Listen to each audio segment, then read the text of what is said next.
किसका?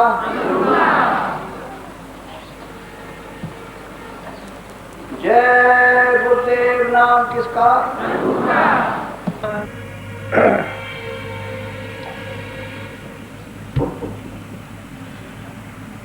ये अभी आपने प्रार्थना सुनी। स्वामी जी महाराज की ऐसी प्रार्थना है कि इसमें सब कुछ है।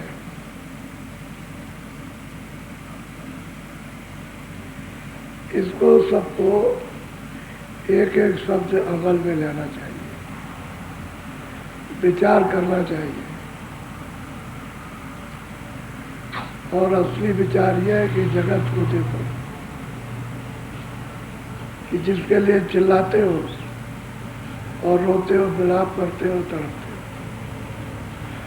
उसकी इच्छा है, उसकी ख्वाहिश है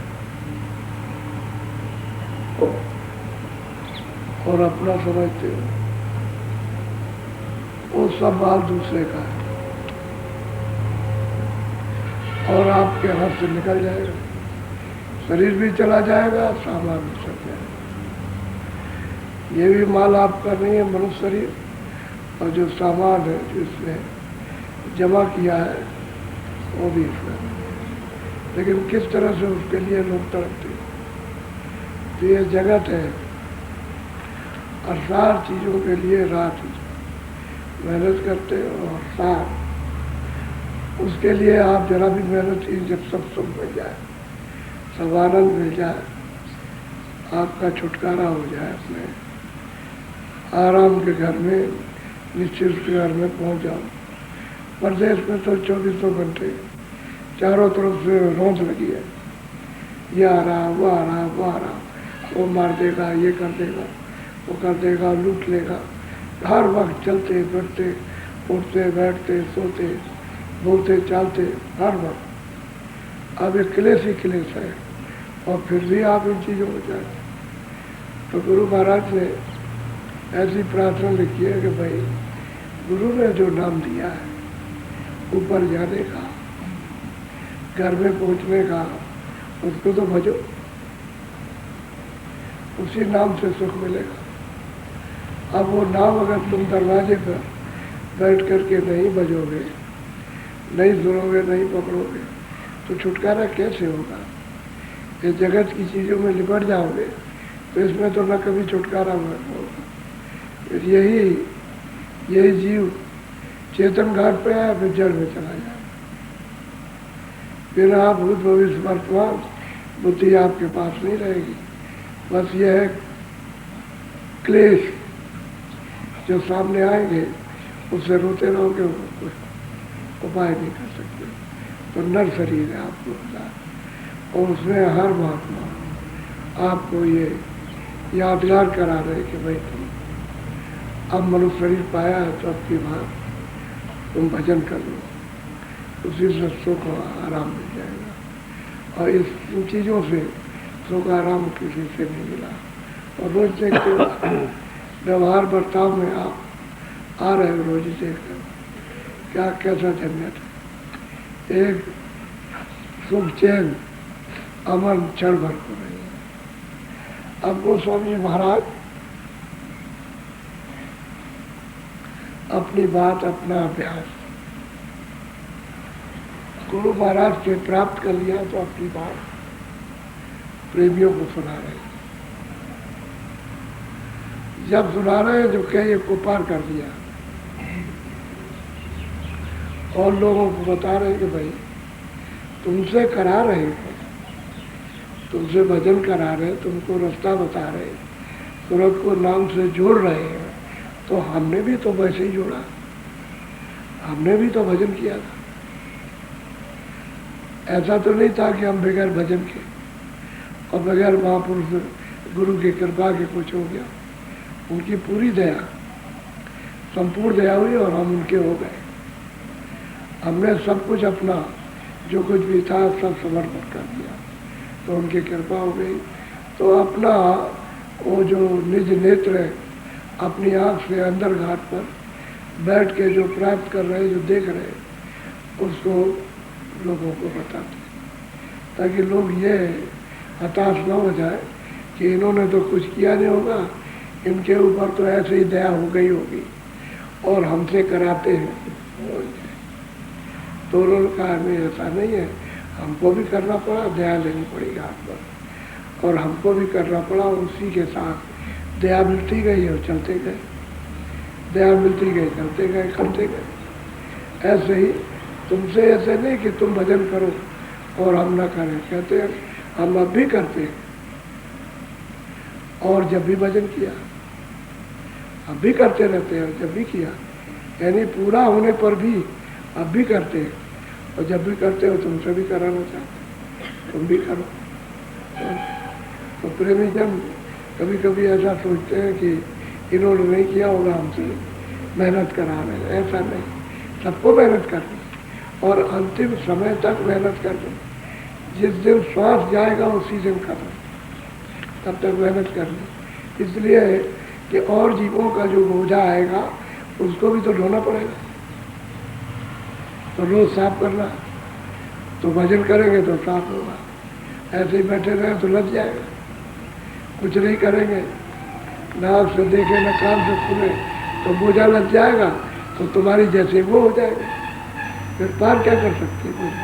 तो भजन अंतिम श्वास तक करना, इसलिए भजन करना चाहिए।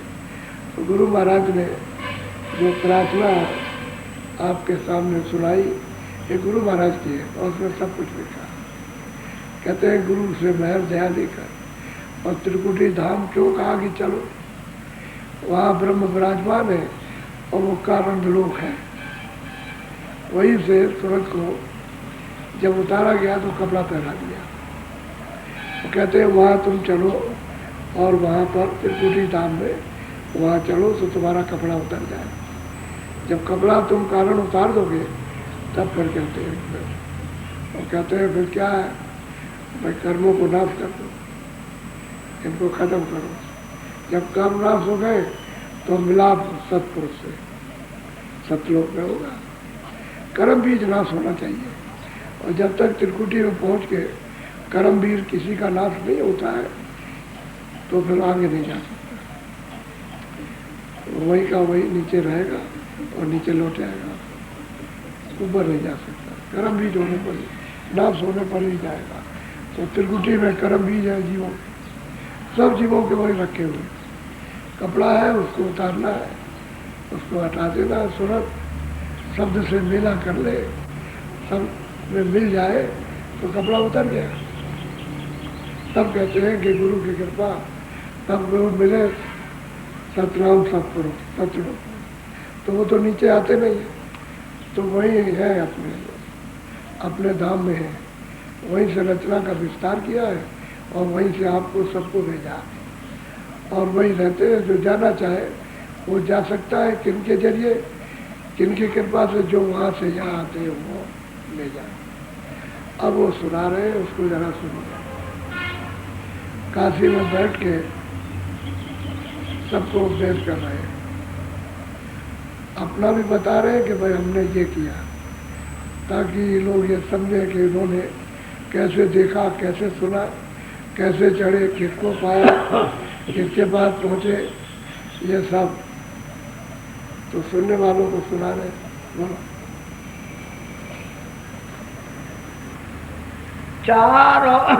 चारों खाने जीव निज होई, अंडज पिंडज उखमज सोई। अब वो स्वामी महाराज कहते हैं कि जब ज्योतिष स्वरूप से जन कमल में 3 लोग का जब मालिक का दर्शन कर लिया और ऊपर गए तो ये सब देखते हैं, ये सब चारों खाने, पशु पंछी अंडर पिंडज, ये अस्थावर चारों खाने, और इसके अतिरिक्त नर्क। तो कहते हैं कि हम सब उनको देख रहे हैं कि जीव कैसे आता है, कैसे जाता है, कौन ले आता है, कौन ले जाता है, कहाँ हिसाब होता है, किसका हुक्म होता है और कौन भेजता है और कैसे भेजता है। कहते हैं कि ये हमने वहाँ सब सैदल कमल के ऊपर खड़े होकर के हमने सब देखा अपनी आँख से, ज्यों का त्यों, जैसे जैसे हो रहा और काल जीवों के साथ में जो कर रहा उसको कहते हैं हमने सब अपनी आँख से देखा। तो यही जीव है जो मनुष्य शरीर में आए, यही चारों खानों में चले जाते हैं। अंडज पिंडज उपमज स्थावर, 4 खाने उसमें चले जाते हैं। तो उससे लौटने के लिए कितने करोड़ वर्ष चाहिए कि फिर लौटते घूमते फिरते जो कुछ किया उसका सब मतलब है कि हक है, कर्जा अदा करते हुए फिर पता नहीं कितने करोड़ वर्ष के बाद में फिर ये नर शरीर मिले और फिर तुम्हारे अनुकूल अगर परिवार ना हो फिर वही काम करो तो फिर उतर गए, फिर नीचे चले गए। आए थे दरवाजे पर वहाँ उतर गए, फिर करोड़ों वर्षों के लिए चला गया। कितने दिन जीव को यही हो रहा है। अब आया है कर्म कर रहा, अब नीचे उतरा जा रहा। ऊपर जाना चाहिए था तो कहते हैं कि हमने वहाँ जा कर के जब हमारी आँख खुली और हमने गुरु का दर्शन किया, उनके चरण लगा और उनकी कृपा से गगन में चढ़ा, तो सहजल कमल में 3 लोग के मालिक निरंजन भगवान खुदा वो गार्ड है सबके, उनका दर्शन हुआ। कहते उनके भी परे चला गया। तब मैंने ये सब देखा, ये भी देखा, ये भी विस्तार देख रहे और ऊपर का भी देख रहे, क्योंकि ऊपर से यहाँ का दिखाई देता। तो जहाँ बैठ करके ये सब कार्रवाई हो रही है उसी को देख रहे। किसी दफ्तर में बैठ करके कोई कार्रवाई हो और आप अपनी आँख से देखो तो बताओगे कि भाई वहाँ ये कार्रवाई हो रही है। तो वहाँ बैठ के सब कुछ उन्होंने देखा और देख के सब बता रहे कि हमने चारों खानों को देखा, अंडज पिंडज उपमज स्थावर के जीव कैसे जाते आते हैं और नरक में कैसे भेजे जाते हो सबको देखा। और ऐसा देखा जैसे आप सब बैठे हो, ऐसे देखने को मिलता है। जब आँख खुलती है और ऊपर में जब जाते हो सब देखते हो स्वर्ग को, बैकुंठ को, ऊपर में ईश्वर का लोग ईश्वर का दर्शन करते हो, तो ये सब नजर आता है। तो जब आप देख सकते हो तो वो तो बैठे हो तो देखते ही, वो तो अंधेरे में है नहीं है। और जो आप पहुंच गए आप भी अंधेरे में, वहाँ तो अंधेरा है नहीं, वहाँ तो जब करते हो सब दिखाई देता है। अंधेरा तो हमारे ऊपर है, गंदगी लदी हुई उससे आँख हमारी बंद है, इसलिए हम देख नहीं सकते और उसकी आवाज़ को सुन नहीं सकते। लेकिन आँख और कान खुल जाए तो हम देख भी लेंगे, सुन भी लेंगे। अब वो कहते हैं कि हमने सारा विस्तार देखा, जीवों की गति का, इनकी त्रास का, योनि में जाने का, ये सब कुछ देखा। तब मैं इनको कह रहा हूँ कि अरे नर शरीर को बर्बाद मत करो, इससे भजन कर लो। बोलो। बिन बिन जीवन कर विस्तारा, 4 खाने 84 कहते हैं कि भिन्न अलग अलग इसमें नस्लें अलग, खाने तो मुख्य 4 ही है, अंडज पिंडज उपमज स्थावर, ये 4 खाने हैं। लेकिन नस्लें बहुत हैं, एक नस्ल के कितने जीव, दूसरी नस्ल के कितने, एक नस्लों के कितने कितने जीव हैं।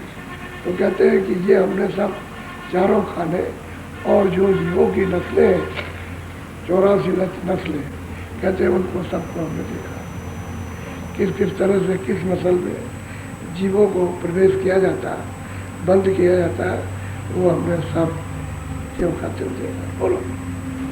कछु कछु दिवस सहलय सकीना, 3 लोक भीतर में ची। अब गोस्वामी जी महाराज कहते हैं कि भाई मैं इसी शरीर में दोनों आँखों के पीछे घाट पर बैठ करके ऊपर जाता था तो मैंने ये लोग भी देखा, मृत लोग। ये मृत लोग में सब आते हैं, ये पशु पंछी कीड़े मकोड़े, जल के जीव, वायु के जीव, थल के जीव, सब इसी में आ जाते हैं। कहते हैं कि ये तो मैंने देखा ही, तो स्वर्ग और वैकुंठ को भी देखा और कहते हैं ईश्वर के लोक को भी देखा, ये सब मैंने देखा कुछ। कहते हैं ये तो हमने सैर सफर 3 लोकों में सफर की, मृतलोक और ऊपर में अंडलोक और ऊपर में सूक्ष्म लोक, ईश्वर का लोक। कहते हैं तीनों लोगों में हमने तीनों को देखा, सब जगह घूम करके देखा, कोई जगह बाकी छोड़ी नहीं, यानी कुछ बचने वाला भी नहीं, सब देख लिया जाता। खूब सफर किए उन लोगों की, एक कोने से उस कोना, उस कोने से उस कोना, ये सब मैंने देखा। कहते मैंने अपनी आँख से देखा, ये नहीं कि किताब में किसी की सुनी बात करी, ये तो महात्माओं के वचन है, इसलिए सुनाए जाते हैं कि आप कहोगे कि किसने देखा, ये अक्सर यही कहते हैं, कौन जानता है। तो गीता में तो लिखा नहीं है, और भागवत में भी नहीं लिखा, और वेद जिसने लिखे वो खुद नहीं जानता तीनों लोगों को, उसने खुद नहीं देखा। जब तीनों लोग उसने खुद नहीं देखे तो वो क्या बताएगा। तो अब ये तो अब वही आप बताओगे कि किसने देखा, तो उन्होंने तो बाणी सुन ली और लिख दिया देखा नहीं, तीन लोगों को देखा नहीं। अब ये कहते हैं मैंने देखा, सब लोगों में सफर करके, सब लोगों में जाकर घूम करके, सब अपनी दिव्य ज्ञान चर्चु तीसरे दिन, ये शरीर तो गया नहीं, ये शरीर तो यहाँ पर है, यही जमीन पर है, मृत्यु लोक में। कहते हैं कि अंड लोक में तो अंड शरीर में, अंड शरीर में जाकर के हमने वहाँ अंड लोक में, और सूक्ष्म शरीर में जाकर के तो सूक्ष्म लोक को सब देखा, और कारण शरीर में जाकर के हमने कारण लोक को देखा, सब लोगों को देखा। अपनी अपनी जगह पर ये, हाँ वो अपनी जगह उससे निकल गए और वो अपनी जगह उससे चले गए, सब अपने अपने लोगों में उस शरीर को वहाँ का छोड़ दिया और ऊपर का सब देखा। कहते हैं घाट पर बैठ के देखा, ये घाट है सूरत का, इसके ऊपरी भाग में रास्ता जाता है। कहते हैं उस पर चढ़ करके गुरु महाराज की जब कृपा दया हुई तो उन्होंने ये रास्ता बताया और हम उस रास्ते पर चले, भजन किया और भजन से शब्द मिला, आँख खुली कान खुले और ये सब हमने देखा सुना। जो जग घट घट माहि समाना, घट घट जग जीव माहि जहाना। कहते हैं कि भाई हर घाट पर जीव, कोई घाट ऐसा नहीं है चारों खानों का जिस पर जीव नहीं है, हर घाट वही सूरत है जो सबसे पहले मनुष्य शरीर में आई थी। कोई पशु नहीं थे, कोई पंछी नहीं थे, कोई कीड़े नहीं थे, कोई जल के जीव नहीं थे, कुछ नहीं था। कहते हैं कि वही सुरतें आई और यहीं से फिर नीचे उतरना है। कब उतरना है? जब तक कर्मों का नई नियम बन जाएगा और सुनाया नहीं जाएगा और विधा अधिकार नहीं दिया जाएगा, तब तक कुछ नहीं, तब तक कोई योनि नहीं। जब अधिकार दे दिया, सुना दिया, तब उसने योनि बनाई कि भाई ये गलती करेंगे तो मैं इसको किस में रखूँगा। तब उसने चार खाने अलग लगाई कि इसमें रखेंगे तो इनको इसमें अलग अलग कर, और फिर 84 लच्छी उनमें उतारा जाएगा, उसमें उतार दिया जाएगा, नरकों में भेज दिया जाएगा।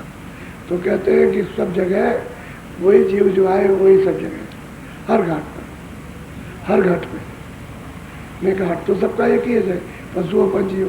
अच्छा ये बात आपको खास करके बता दें, छोटा से छोटा कीड़ा ले आओ, दूरबीन लगाओ, जो आंखों से, अच्छी आंखों से दिखाई नहीं देता, उसको दूरबीन से देखो तो आपको दिखाई देगा। और वो कीड़ा जब दिखाई देता है बहुत बारीक, तो उसको देखो, दो आंखें उसके, दो नाक है, दो कान है, यानी उसको देखिए, दो आंखें, दो कान है, दो नाक। इस शरीर में जो भी शरीर उसका मिलेगा, दो आंखें होंगी, दो कान होंगे, दो अंदर में सबके, मनुष्य हो या कीड़ा हो या पशु पंछी हो, उसमें एक आंख है, एक कान है, एक नाक है। तो यही जीव सब जगह। अब आप उनकी हिंसा करते हो तो किसको मार रहे हो? आप ये नहीं सोचते कि उसको तकलीफ नहीं, दुख नहीं होगा, पीड़ा नहीं। जब आपके घाट पर सूरत बैठी है, उसको पीड़ा होती है, तो उस घाट पर भी तो सूरत है, हर घाट, उसको भी तो पीड़ा होगी।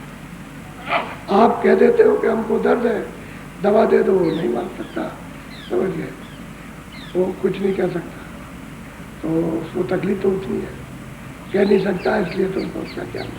लेकिन गोस्वामी जी कहते हैं कि यही सूरत हर घाट पर, और उतनी तकलीफ जितनी आपको, जो जवान से मनुष्य शरीर में कहते हैं उतना ही पीड़ा, उतनी भूख है, उतनी प्यास है, उतनी गर्मी, उतनी सर्दी, उतनी ज्यादा, कोई अंतर किसी तरह का जाना। अब वो सब अपनी आँख से देखते हैं। अब मुसलमान कहते हैं कि मतलब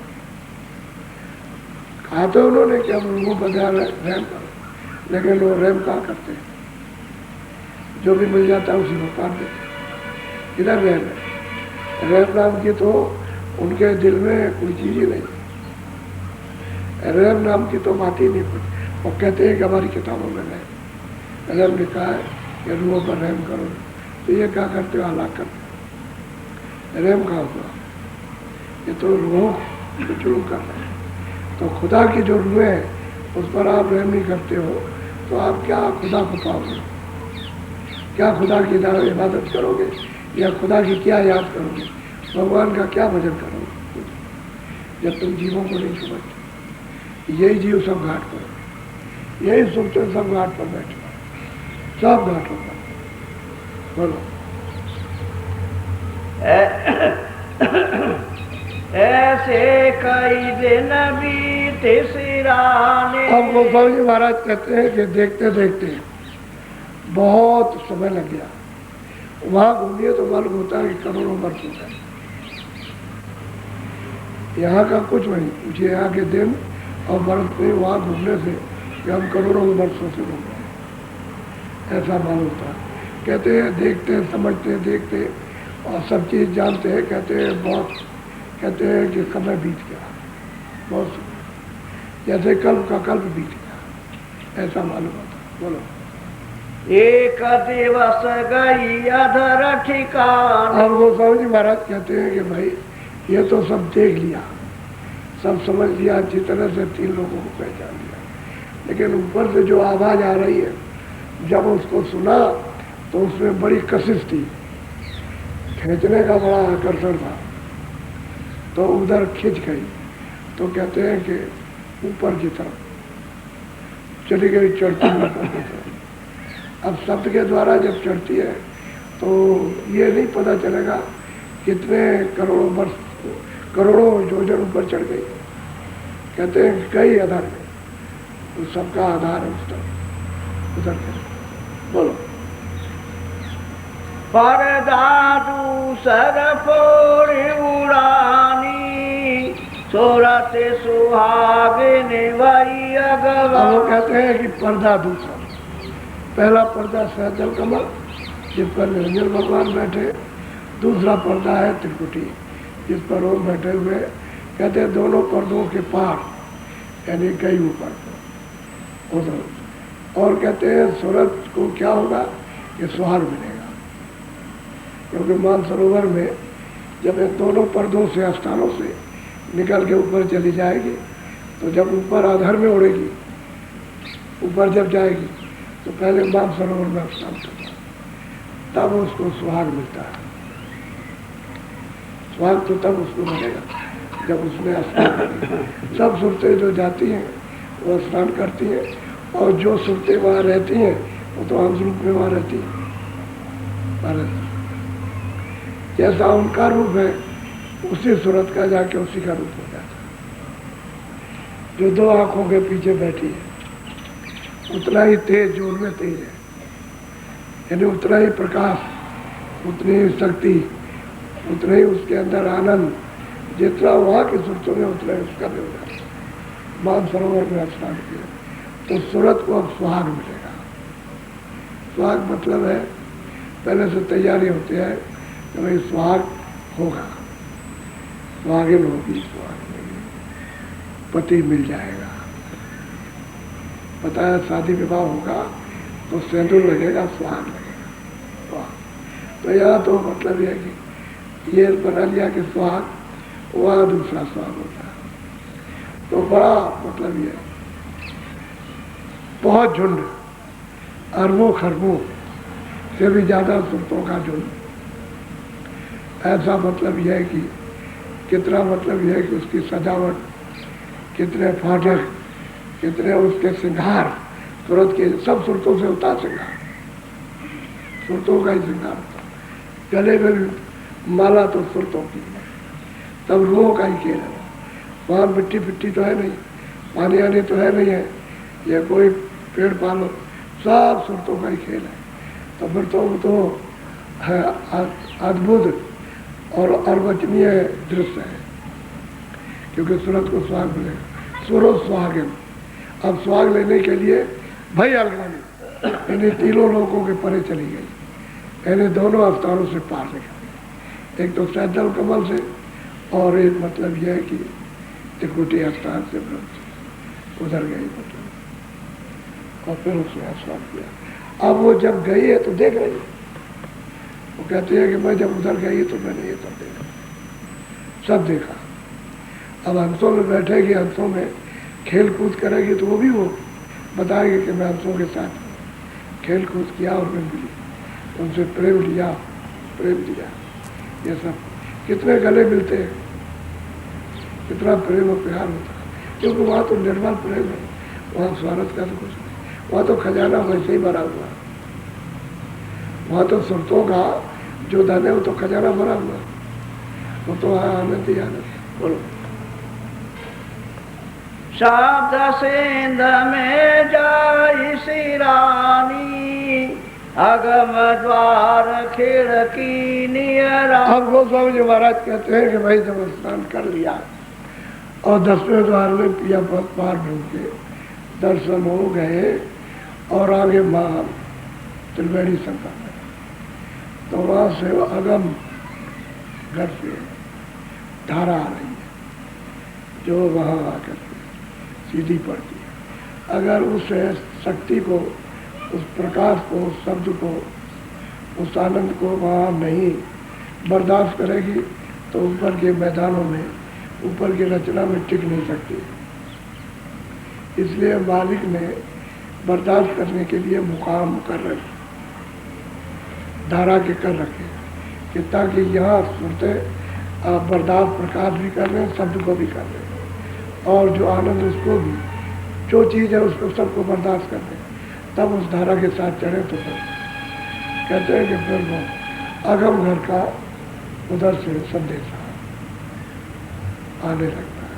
तो उधर तो मिलावट नहीं है, थोड़ी बहुत रचना की रुकावट तो बहुत है, लेकिन वैसे कोई रुकावट खबर आती है। अगर आप अपनी इच्छा से रुक जाओ तो रुक जाओ रचना में, देखने में, उनके साथ खेल तमाशा देखते रहो, वहाँ का आनंद लेते रहो, तो क्योंकि वो भी तो बहुत भारी आनंद है, जो कभी सोचा भी नहीं था। लेकिन जब गुरु मिल जाएंगे उस परम पद के आने जाने वाले, तो वो कहेंगे नहीं, ये घेरा है, इससे बाहर निकलो, इधर तुमको नहीं आगे जाना है। तो रूहों को, सुरतों को जो इधर से चढ़ती है उनको बता देते, समझा रहे। तो सूरज स्वाग, अब स्वाग लेने के भाई अलगानी, सबसे अलग ये भी सब छोड़ दिया, मृतलोक का भी सब मसाला, और लिंग लोक का भी, और सूक्ष्म लोक का, कारण लोक का सब मसाला छोड़ दिया। अब बिल्कुल सबसे अलग थलग हो गए।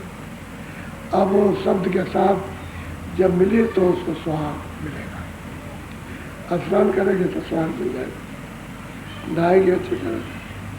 तो वहाँ कहते हैं दुल्हा दुल्हन दो बैठाए, यानी दुल्हन को दुल्हा को दोनों को बैठे और भांवर पहने दो बैठे आए। गठबंधन होता हुआ किसके साथ में? सूरत का पिया के शब्द के साथ गठबंधन होता है। सुहाग मिलेगा उसका गठबंधन। गांठ बांधे रहते हो तो गांठ धोती में और अंगूठी में बांधते हो, गठबंधन। तो कहते हैं भांवर फेरे, औरतों की भांवर फेरी जाती है, यानी मतलब है जैसे भांवर यहाँ फेरते हैं, ऐसे सूरत और शब्द के साथ भांवर। एक सूरत नीचे उलट गई, भांवर दो गठे आए, दोनों का गठबंधन हुआ। और फिर कहते हैं फिर ब्याह होता है, विवाह, फिर मंत्र पढ़े जाते हैं यहाँ जैसे पढ़ते हैं, और फिर सूरत शब्द से मिलती है, वही तो उसका असली मंत्र है। उसके साथ में मिल गए। जैसे ब्याह हुआ, शब्द ने उसको पकड़ लिया और ब्याह हुआ और निज घर आए। निज घर किसकी आए? किसके मतलब आदेश से? सत्पुरुष की आयत में आई। सत्पुरुष का आदेश हुआ, उनकी दया हो गई कि उनको लिया। बगैर आदेश तो नहीं जा सकते। आदेश होगा तभी तो सुरतों का विवाह तो या नीचे हो जाएगा, और शब्द के साथ में तब उनको आदेश होगा चल लिया। तो उन्होंने ये सब अपनी आँख से देखा, सब देखा कि कैसे सुरते जाती हैं, अलग थलग कैसे होती हैं, तीनों लोग के पार कैसे जाती हैं, फिर किस तरह से कहा, सब देखती। और उस रचना को तो पार्वण की रचना भी छोटी मोटी रचना तो नहीं है, इन तीनों से बहुत बड़ी विशाल रचना। तो रचना तो एक से एक ही है, लेकिन वहाँ सब सुरतों का ही जखीरा है, सुरतों का ही। बस एक तुमको इशारा बताते हैं कि ऐसे ऊपर करके देखो तो अरबों अरबों जो जन ऊंचे वृक्ष दिखाई देते हैं ऊंचे। तो ये बताइए जब अरबों ऊंचे तो उनका फैलाव कितना होगा, यानी कितने फैले होंगे, उनका तना डाली किस तरह से, और वो बजाय फल फूल के चहचहाते हुए, इन्हें क्लोर करते हुए नजर आते हैं। तो ये कोई आम कोई नारियल तो नहीं, सब सुरतों का ही खेल है। एक पलक में सुरतों का क्या क्या खेल होता है, ये महात्माओं ने तो कहीं कहीं कभी कभी जब मौज मर्जी में बैठे हुए तो इशारा किया, और बाकी तो अभी इसके सामने क्या इशारा किया गया? इशारा तो उसको लाभदायक होगा जो चढ़ रहा, जो चल रहा, भजन कर रहा, जिसकी आँख खुली देख रहा और सुन रहा, उसको तो ये लाभदायक होता है। लेकिन बाकी लोग जब उनको सुनाया जाता है तो वो अंदर से कि हमको भी मिले, तो उनमें भी एक तरफ मिलने की, देखने की, सुनने की एक तरफ होती है कि भाई ऐसा आनंद वहाँ पर है, और यहाँ तो कुछ भी आनंद नहीं है। यहाँ सिवाय दुख के, सिवाय तकलीफ के यहाँ क्या है? यहाँ कुछ भी नहीं। ये तो सूरत सुहागिन कहते हैं, अब सूरत को सुहाग मिले भयंकर। 3 लोग के समुद्र के पार हो गई, अब भवसागर पार हो गई, तब उसको सुहाग मिले। भवसागर पार कर पिटी ब्रह्म स्थान से ऊपर चली जाएगी तो सुहाग मिलेगा। पुल के पार उतर गई, और इसके अंदर रहेगी तो जितने भी अवतारी शक्तियां हैं तो सब पैदल के नीचे से आई। 10 अवतार अपने आए हिंदू में, 2430, और मतलब यह है कि जैनियों में वहाँ जितने अवतार हुए वो सब नीचे ऊपर से, इसलिए ऊपर का कुछ जान भी नहीं सकते, उनको ऊपर का कुछ पता नहीं। लेकिन फिर भी इतना कुछ उन्होंने बहुत बताया, यानी उन्होंने भी कुछ कहा, पर उतना ही छुपा करके उन्होंने कहा, बाकी सब छूट गया। ये सिवाय संतों की पूरी चीज दूसरा कोई वर्णन नहीं कर सकता। बोला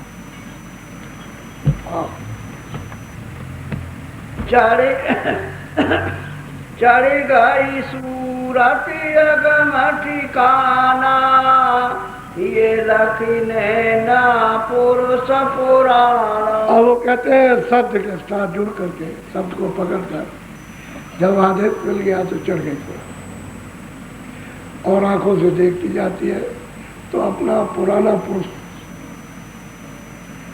नेत्रों से उसमें जाके सतलोक में देखा। अब वो आद पुरुष तो वहीं रहते, उन्हीं से ये रचना हुई है, तो वो तो वही है। जब वहाँ जाओगे तभी उनका दर्शन होगा, और जो वहाँ नहीं जाएगा उसका दर्शन। कहते हैं कि मैंने उस पुराने पुरुष को, जो आद पुरुष है, कहते हैं कि हमने वहाँ जा कर के उनको देखा, उनका दर्शन दिया, मिल गए पुरुष पुराने। हृदय के दोनों आँखों के जो बीचों बीच में नेत्र है उस तीसरी आंख से वो सब देखा जाए। सब तो देखा ही है, लेकिन उनको भी जाकर के देखा। बोलो। तामे पैठी अधर में देखा, रोम रोम ब्रह्मांड का देखा। अब गोस्वामी जी महाराज कहते हैं कि जब हमने उसके अंदर प्रवेश होकर के देखा, मिल करके देखा, तो एक एक रोम में अनंत तो कहते हैं ब्रह्मांड उनके रेसे रेसे ब्रह्मांड। अब बताओ, ये है उनकी तारीफ। जो सत्पुरुष है उनकी ये तारीफ है, जो सतलोक में विराजमान है।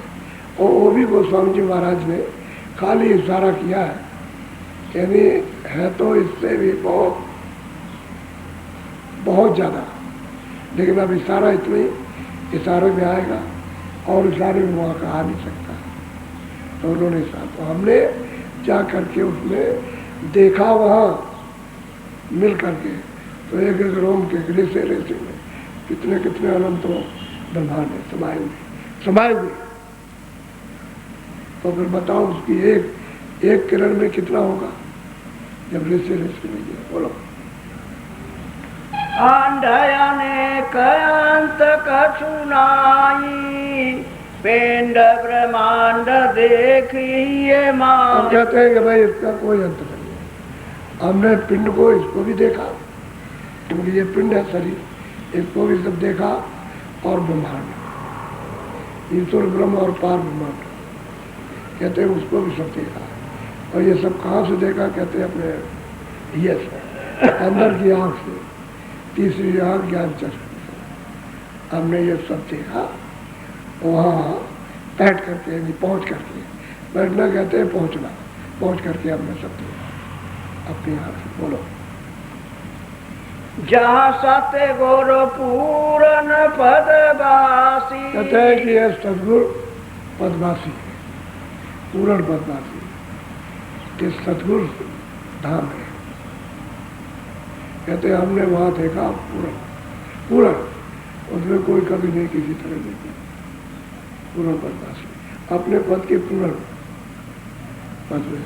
ये उन्होंने देखा, कहते हैं अधर में जा करके, चढ़ करके देखा, और वहाँ पुराना पुरुष उससे मिलाप हुआ। और कहते हैं कि भाई इतने इतने ब्रह्मांड रेसे रेसे में समाये। बोलो। पदममाई सतलोक निवासी। कहते हैं भाई वो सतलोक के निवासी, सतलोक के निवासी, उनको हमने अपनी आँख से। अच्छा, यहीं से रचना हुई है, रचना ऊपर से नहीं हुई, यहीं से रचना हुई। रचना के सब करने वाले यही वाले, सुरतों को भेजने वाले यही है, और जो उन्होंने 16 पुत्रों को भेजा वो यही है, सत्पुरुष ने ही उनको भेजा। और जितने मंडल बनाए नीचे के लोग, सब पहले सत्पुरुष ने ही बनाए, ये सब उन्हीं का विस्तार किया हुआ। और जो मसाला आया है वो सब सतलोक के नीचे से ही आया, वहीं से आया, वही था ये मसाला। जितना भी जो कुछ भी है, कारण हो, सूक्ष्म मसाला, लिंगो, स्थूल, सब वहीं से आया। कहते हैं कि आज रचना के वही रचयिता, उन्होंने किया, ऊपर से नहीं, वही किया। अब इनको पा लिया गोस्वामी महाराज, कहते हैं सदगुरु पदवासी, तो पूरे हैं। और एक रस, ये देश है, धाम है, अचल है, अविचल है। कहते हैं मैंने पाया उनको। बोलो। श्वेत वरण श्वेत साई। कहते हैं उनका स्वरूप कैसा है? श्वेत। इतनी सफेदियाँ किसी चीज पर नहीं है, रेत से भर भी सफेदी नहीं है। सफेद सफेद कहते हो, लेकिन सफेदियाँ कुछ नहीं। कहते हैं कि उनका पूरा का पूरा, कितना बड़ा उनका शरीर होगा, और कोई उनके शरीर की पैमाइश होगी, कोई आदमी की तरह से, तो श्वेत बना, यानी उनका रूप श्वेत और श्वेत साई है मालिक हुआ। और सतगुरु पूर्ण पदवासी, सफेद ही सफेद है। अब यहाँ तो कहते हैं ये कपड़ा सफ़ेद है, कपड़ा सफ़ेद। तो ये तो इंसान है, सफ़ेद तो वो है। कहते हैं कि वो उनका रूप बन जाता है। वहाँ कोई बिलोरी नहीं किसी तरह की, कोई रेसा नहीं जा सकता वहाँ। जी हाँ, बोलो। जा संतन ने सूरत समाई। कहते हैं कि इसी देश में जाकर के संतों का दरबार लगता है। यही आते और जाते, आते जाते, यही सतलोक में वहाँ से आते और जाते और आते सब, मतलब दरबार उनका लगता है। कहते हैं कि भाई यहीं से यहीं तक उपासना बताते, ऊपर की उपासना नहीं, क्योंकि ऊपर की जरूरत ही नहीं है, यहीं तक की जरूरत है उपासना। क्योंकि विस्तार तो यहीं से हुआ, ऊपर तो विस्तार, ऊपर तो सबको अधिकार है, सब चले जाएंगे ऊपर, लेकिन विस्तार सब यहीं से हुआ। तब जब सूरत पहुंच गई अपने देश में, जहाँ से निकास हुआ था इलाहाबाद, आपका खानदान तो वहाँ है।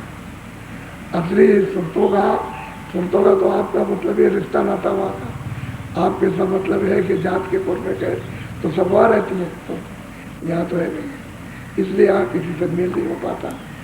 और ये मेल होता है तो चंद्र हो जाए, चाहे स्वर्ग में मिलो वो भी कुछ ही दिन के लिए, चाहे आप सूक्ष्म लोक में लो कुछ दिन के लिए, चाहे कारण लोक में कुछ दिन के लिए भाग्य कर लो, वहाँ से रवाना हो जाओ, वो सब शरीर बदल जाएगा, तो मैं दूसरी जगह भेज दिए जाऊँ। जैसे ये शरीर बदलता तो चारों कालों में दिया, ऐसे उनको दे दिया। ये परिवर्तनशील स्थान, अब उससे चाहिए। अब गोस्वामी जी कहते हैं हमने उनको देखा, कहते हैं कितने पहुंचा है कि गुरु ने, तो गुरु ने भी तो देखा होगा, जब गुरु ने देखा तभी तो उनको पहुंचा, और गुरु नहीं देखते तो पहुंचाता कौन। अब वो कहते हैं कि हमने देखा, गुरु ने तो दिखाया, उनकी तो कृपा हुई, लेकिन ये कहते हैं कि भाई हम भी तो भजन करते रहे, भजन करके हमने भी तो पाया। बोलो। सूरत संत करे कोई सेला, चौथा पद सत नाम दुहेला। कहते हैं भाई कोई सूरत वहाँ सैल करती है, कोई सब तो नहीं जा सकता। अब कोई मतलब है किसी को मिल गए और महापुरुषों की कृपा हो गई तो कोई सूरत जाएगी। अब जितनी सूरतें हैं उसमें कोई करोड़ों में कोई, अब करोड़ आ जाओ तो करोड़ों में कोई यत्न करता, उन करोड़ों यत्न करने वालों में कोई पहुंचता, लेकिन वो मिले तो बात को, जब मिल जाए तब तो हो जाए, लेकिन मिलता ही नहीं है। अब कोई कुछ नहीं जानता, उसी को आप महात्मा मान के बैठ जाओगे तो फिर आप क्या कर सकते हो, वो क्या करेगा। वो भी कुछ नहीं जानता, आप भी कुछ नहीं, और मान के बैठ गए, वो भी अंधेरे में, आप भी, वो भी अज्ञानी, आप भी। तो कहते हैं कोई यानी सूरत संतों की कृपा से इस देश में चौथे पद में सैर करती, सफर करती। बोलो। परदाती सरफोड़ समानी, पिंड ब्रह्मांड नहीं आसानी। कहते हैं कि फिर भी अभी ऊपर और जा रही है, तो स्वामी जी महाराज कहते हैं कि नहीं, अभी इसको भी आगे, सतलोक के भी आगे है। बोलो। जावाय गमय गादिय घाई, जाकी सतगति संतन पाई। कहते हैं कि भाई आगे जहाँ से मतलब आज मालिक बैठा हुआ है, कहते हैं वहाँ सूरत गई, और कहते हैं भाई वो संत ही जाते आते, और कोई नहीं जाता, कोई योगी जति तपी सन्यासी दानी और मतलब ये कोई वहाँ जा नहीं सकते, चुप, वो तो संत सूरत जाती है, और उधर कोई नहीं। बोलो।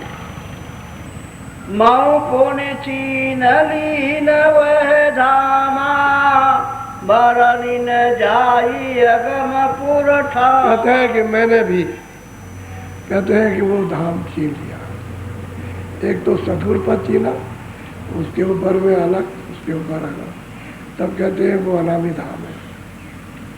एक अनिया अनामा सच्चानंद करना, कहते हैं मैंने भी गुरु की कृपा से वो धाम छीन लिया, पहचान लिया, देख लिया और पा लिया, और अनामी पुरुष को दर्शन दीदार हुआ। अब इसमें कोई कोई जाएगा, कहते हैं जो मिलेंगे उनसे हो जाएगा। अब तुम बंधे पड़े हुए हो, खोला जा रहा तो खुलते नहीं हो, छोड़ा जा रहा तो छूटते नहीं हो, बताया जा रहा तो समझते नहीं हो, और निकाला जा रहा तो उसी में गिरते, निकल नहीं रहे हो।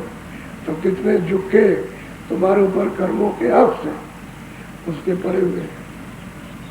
इसलिए लौट लौट कर इसी परदेश में अब घुस रहे हो कि इस घर में घुस जाए, ये तुम्हारा घर है, उसमें से निकाल दिए उसमें चले, उसमें इसी में ढूंढते रहते हो। और निकालने वाला तुम्हारा घर तो निकालता रहता है, इधर से उधर गए उसको निकाल दिया, उससे उधर से निकाला। वही यही हो रहा है जब से आए, अपने घर में नहीं गए, ये घर में पहुंच जाए तो फिर कभी आना जाए। कहते हैं कि कृपा हो गई देव मोह को, मैंने भी वो धाम यानी चीन लिया, देख लिया, चीनने का मतलब देख लिया, पहचान लिया कि यही है, यही आधघर यही है। कहते हैं किसी किसी सबको कोई कोई पाता है, वो साफ कहते हैं। बोलो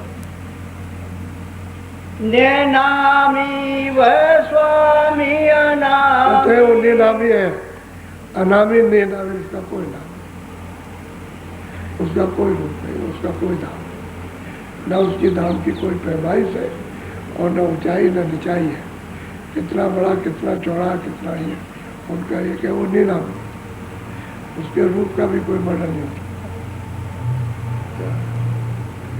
शंखो गिनती खत्म हो जाए, शंखो सूरज चांद उसकी एक कण रोशनी पर लज्जित हो जाती, उसका कोई कुछ बन, वो निनामी है, बिना नाम का बिना रूप का। वैसा कहते हैं मैंने भी उस धाम को पहचान लिया, देख लिया, पा लिया उसे, इसलिए कलयुग में पाया। और जो मिलेंगे उनको भी प्राप्त कराए, को प्राप्त करा दिया अपने सामने। लेकिन अब यह है कि जिस तरह से उन्होंने जीवों पर दया की थी उतना लाभ लोगों ने नहीं उठा पाया। अगर दया मेहर का लाभ जीव उठा लेते तो बहुत पहुंच जाते, तो जीव अपने ही कर्मानुसार अलग थलग हो गए, वो लाभ नहीं मिले।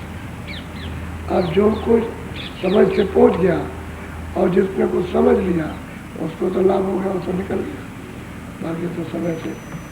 तो महात्मा जब जब आते हैं तो चिराग के नीचे अंधेरा, जब चले जाते हैं तो ढकोड़ा पीटते फिर पीटते करें वही है थे वही है थे, पहले कुछ पहचानते नहीं, पहले कोई ऐसे ही रह जाते।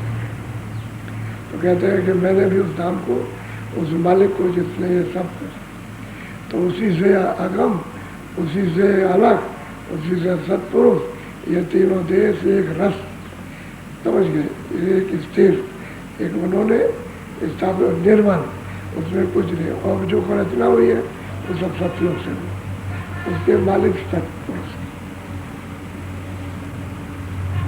यही से रचना हुई। रचना का आद मतलब यह कि स्थान सतलोक है, ऊपर से रचना ये नहीं, ऊपर से तो निर्मल रचना बैठे, निर्मल उन्होंने बनाया, वो भी अथाह और बेशुमार, उसका भी कोई शुमार गिनती नहीं। बोलो तुलसी सूरति शैलता थामी, कहते हैं भाई तुलसी की सूरत ने घाट से जब शैल की है ऊपर के गगन लोकों के, तो जाकर कहता उसको पाया। अब उन्हें हामी भर दी, इसी तरह से मीरा ने भी हामी भर दी। भीखा साहब, गोविंद था, बहुत महात्मा है, और चरणदास जी उसके बाद, और मतलब ये कि नानक जी उसके बाद में, और महात्मा बहुत समय समय पर बहुत आते रहे। और इसलिए महात्माओं का जमघट कलयुग में 700 वर्षों के अंदर बहुत हुआ, और जीवों को बहुत, इसलिए सबके प्रमाण आपको एक ही मिल जाएंगे। लेकिन वो आपको भागवत में मिल जाए, या गीता में मिल जाए, या वेदों में मिल जाए, शास्त्रों में, पुराणों में, वह नहीं मिलेगा। संतों के यहाँ सब ये मिल जाए, सब जो भी आए 700 वर्ष के अंदर सबके बचनों में मिलेगा, ना, और कहीं नहीं मिलेगा। इसलिए तो उनकी समझ में नहीं आता। आप दूसरे जाल में फंसे हो और वो निकालते हैं इस जाल से और दूसरी तरफ ले जाते हैं, तो कौन पहचानेगा? लोग लाज तो आपकी उनकी है, अरे ये चला जाएगा, ये कह देगा, वो कह देगा, घर वाला कहेगा, रिश्तेदार क्या कहेगा, तुम ऐसे हो, तुम बड़े नास्तिक हो, तुम ऐसे हो, तुम कुछ नहीं हो, तुमने ये छोड़ दिया, वो छोड़ दिया। अरे छोड़ क्या दिया? वो तो अनजान में अज्ञान में पकड़ लिया।